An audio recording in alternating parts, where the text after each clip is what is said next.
उत्तर प्रदेश में योगी आदित्यनाथ की सरकार आने के बाद से नाम बदलने की प्रथा देखी गई है। चाहे शहर की बात हो या फिर किसी जगह की, योगी सरकार ने नाम बदलने में कोई हिचक नहीं दिखाई और अब एक बार फिर से विधान परिषद में मुजफ्फरनगर का नाम बदलने की मांग उठाई गई है। देखिए जरा।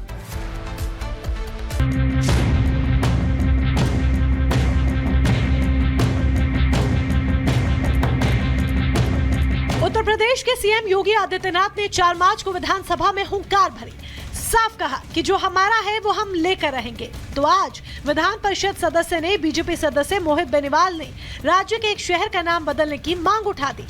मोहित बेनीवाल ने विधान परिषद के बजट सत्र के दौरान मांग की कि महाभारत काल से जुड़े मुजफ्फरनगर जिले का नाम बदलकर लक्ष्मीनगर किया जाए। अधिष्ठाता महोदय, मैं आपके माध्यम से एक ऐतिहासिक मांग करना चाहता हूं और महाभारत काल से जुड़े जनपद मुजफ्फरनगर का नाम बदल करके लक्ष्मीनगर करने की मांग इस सदन के माध्यम से करना चाहता हूं। मुजफ्फरनगर एक गन्ने का क्षेत्र है, गुड़ की मिठास उस क्षेत्र से आती है, शुक तीर्थ की पावन धरा वहाँ पर है और उस पावन धरा का नाम वो लक्ष्मीनगर के नाम से होना चाहिए। ये मांग मैंने विधान परिषद में रखी है और पश्चिम उत्तर प्रदेश के निवासियों की, मुजफ्फरनगर जनपद के वासियों की भी मांग यही है और लंबे समय से मांग चल रही है। एक और शहर का नाम बदलने की मांग उठी तो सियासी पारा बढ़ने में देरी ना हुई। बीजेपी ने जहां इसे जनता की मांग बताई तो वहीं सपा ने इसमें भी राजनीति खोज ली। हर सदस्य को अधिकार है, जिस क्षेत्र का वो प्रतिनिधित्व करता है उस क्षेत्र की जनता की अगर कोई डिमांड है तो उसको सदन में उठावे और सदन में मामला उठा है तो जैसी परिस्थिति होगी उसके हिसाब से विचार किया जाए। भारतीय जनता पार्टी के लोग केवल नाम बदलने का काम करते हैं और कोई काम तो करते नहीं, केवल नाम बदलते हैं। अब देखना कहीं हमारा और तुम्हारा नाम न बदल दें। जिस मुजफ्फरनगर का नाम बदलने की मांग उठी उसका पुराना नाम सरवट था, लेकिन 1633 में मुगल बादशाह शाहजहां ने सरदार सैयद मुजफ्फर खान को जागीर के तौर पर दिया, जिसके बाद उसके बेटे ने शहर का नाम अपने सैयद मुजफ्फर के नाम पर मुजफ्फरनगर रख दिया। उत्तर प्रदेश में योगी की सरकार आने के बाद से ही नाम बदलने की प्रथा जारी है। शहर की बात हो या फिर किसी जगह की, योगी सरकार ने नाम बदलने में कोई हिचक नहीं दिखाई। इलाहाबाद का नाम बदलकर उसको प्रयागराज किया, वहीं फैजाबाद का नाम बदलकर अयोध्या किया गया। साथ ही मुगल सराय जंक्शन का नाम बदलकर पंडित दीनदयाल उपाध्याय जंक्शन किया गया। झांसी रेलवे स्टेशन का नाम बदलकर वीरांगना लक्ष्मीबाई रेलवे स्टेशन रखा गया। प्रतापगढ़ रेलवे स्टेशन का नाम बदलकर माँ बेल्हा देवी धाम जंक्शन किया गया। अंतु रेलवे स्टेशन को माँ चंद्रिका देवी धाम नाम दिया गया।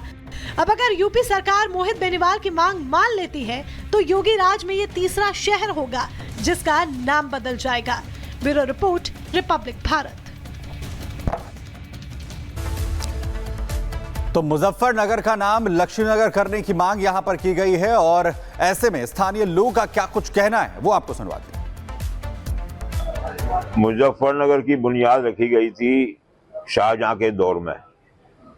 मुगल बादशाह शाहजहां का वो समय था जब उसकी बुनियाद रखी गई और 12 सादात में एक होते थे जिनको मुजफ्फर अली का लक़ब था, यानी इसकी उपाधि उन्हें दी गई थी मुजफ्फर अली की।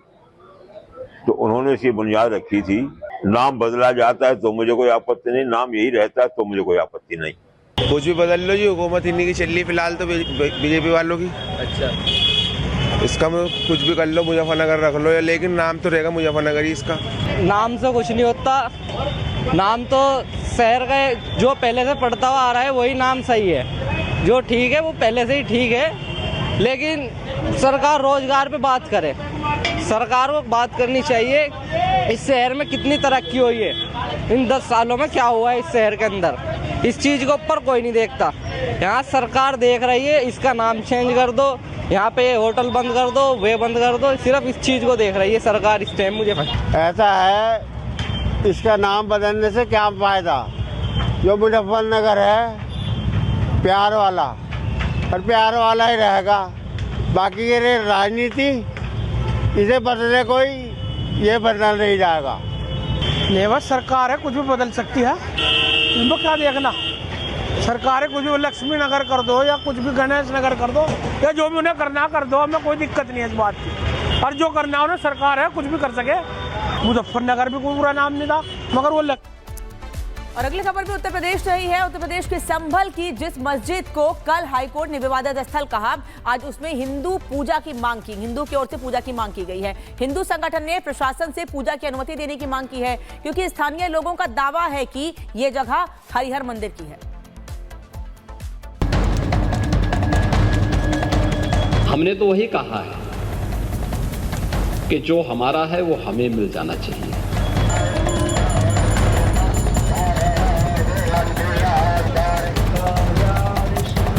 उत्तर प्रदेश का संभल हर रोज नया मोड़ ले रहा है। पहले सनातनी सबूतों का मिलना, कुएं बावड़ी मंदिरों का पता लगना और अब शाही जामा मस्जिद जो विवादित स्थल है वहां पूजा पाठ की मांग उठना। जी हां, संभल में विवादित स्थल पर पूजा की मांग की गई है। हिंदू संगठन के लोगों ने एसडीएम को ज्ञापन सौंपा है। स्थानीय लोगों का दावा है कि ये मस्जिद नहीं बल्कि हरिहर मंदिर है। मंगलवार को सुनवाई के दौरान इलाहाबाद हाईकोर्ट ने भी जामा मस्जिद को विवादित स्थल कहा। अब लोग इसी विवादित स्थल पर पूजा पाठ की मांग कर रहे हैं। हिंदू संगठन से जुड़े लोगों ने आज एसडीएम से मुलाकात की और ज्ञापन सौंपकर विवादित स्थल पर पूजा करने की अनुमति मांगी। हिंदू संगठनों ने एसडीएम से 4 मांगे की हैं। पहली, श्री हरिहर मंदिर जामा मस्जिद के विवाद को जल्द सुलझाया जाए। दूसरी मांग है, जब तक कोर्ट का मुकदमा पूरा नहीं होता तब तक हिंदुओं को पूजा करने का अधिकार दिया जाए। तीसरी मांग, प्रशासन विवादित स्थल पर शांति और सौहार्द बनाए रखे। चौथी मांग, ऐतिहासिक तथ्यों और शर्तों के आधार पर स्थल की वास्तविक स्थिति को स्पष्ट किया जाए।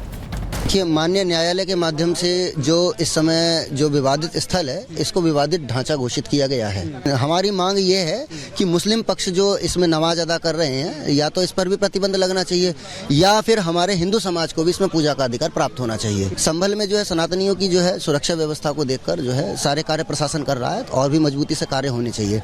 सीएम योगी भी कल सदन में कह चुके हैं, जो हमारा है हमें मिलना ही चाहिए। हमने तो वही कहा है कि जो हमारा है वो हमें मिल जाना चाहिए।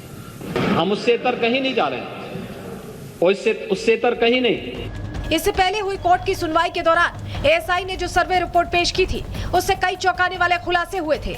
रिपोर्ट के मुताबिक मस्जिद में मरम्मत के नाम पर कई आधुनिक बदलाव किए गए। शाही मस्जिद का फर्श पूरी तरह से ढक दिया गया, टाइल्स और पत्थरों से फर्श बदला गया, मस्जिद के अंदरूनी हिस्सों में पेंट कर मूल निर्माण को छिपाया गया, जगह जगह गोल्डन, हरा, लाल, पीला रंग पोता गया। एएसआई रिपोर्ट के आधार पर हिंदू पक्ष के वकील विष्णु शंकर जैन ने कोर्ट में शाही जामा मस्जिद का नाम बदलने की मांग की, जिसे हाईकोर्ट ने तुरंत मान लिया। कि जब कोई सिविल डिस्प्यूट कोर्ट में पेंडिंग है और एक पक्ष ये कह रहा है कि मस्जिद और दूसरा पक्ष ये कह रहा है कि यहाँ पे सारे कैरेक्टरिस्टिक्स हैं हिंदू मंदिर के, तो जब तक वो केस फाइनली डिसाइड ना हो जाए उसे डिस्प्यूटेड स्ट्रक्चर के रूप में ही प्रयोग किया जाता है। ये वही संभल है जहां 46 साल पहले सनातनी सबूतों को दबाने की कोशिश की गई, लेकिन योगी राज में समय का पहिया ऐसा घूमा कि गर्भ में दबे एक एक सबूत चीख चीख कर अपनी गवाही देने लगे। खुदाई हुई और संभल एक बार फिर से प्राचीन स्वरूप में लौटने लगा। लिखा जाने लगा शहर का नया सनातनी अध्याय। Bureau report, Republic Bharat.